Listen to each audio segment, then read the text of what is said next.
దైవ మర్మములు.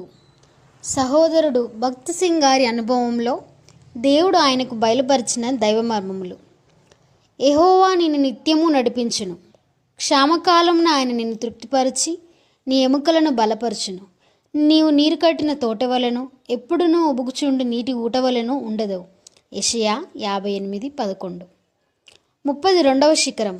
సజీవుడైన ప్రేమగల దేవుని ప్రశస్తమైన వాగ్దానం ఇది. మనం తప్పిపోయినప్పటికీ, తప్పిదములు అనేకములు చేసినప్పటికీ, మన సమస్యల కొరకు, కార్యముల కొరకు ఆయన సముఖమును వెదికినప్పుడు ఆయన మనకు సహాయం చేయుచు నడిపించును.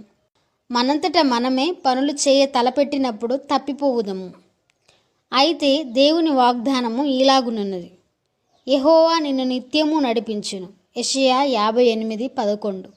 ప్రతి అడుగునందు అత్యల్పమైన విషయముల యందు కూడా మనలను నడిపించుటలో బాధ్యత వహించును.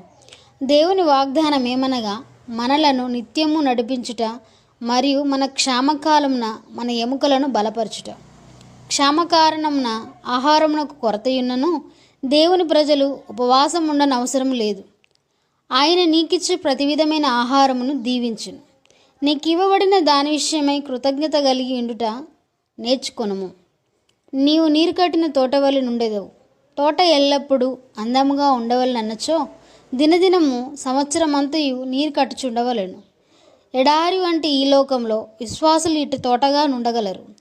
నీ యొద్దకు వచ్చి వారికి నీవు వాక్యమును ఇవ్వగలవు. నీ అంతటి నీవు కూడా ఆత్మీయముగా నూతనపరచబడుచు ఆరోగ్యముగా నుండగలవు. దేవుడే తన జీవం గల వాక్యం ద్వారా మనకు నీరు కట్టుచు నుండును.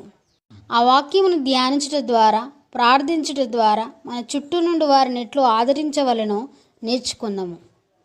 అదే వాక్యంలో నిత్యము ఉబుకుచుండు నీటి ఊటవలెను అను భాగం ఉన్నది.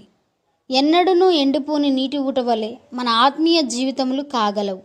రహస్యమేమనగా, మనం ప్రభువునందు ఆనందించవలెను. ఆ రీతిగా మనం పాడైన స్థలములను కట్టగలము మరియు సజీవమైన సంఘమును మనం ఇతరులకు చూపించగలము.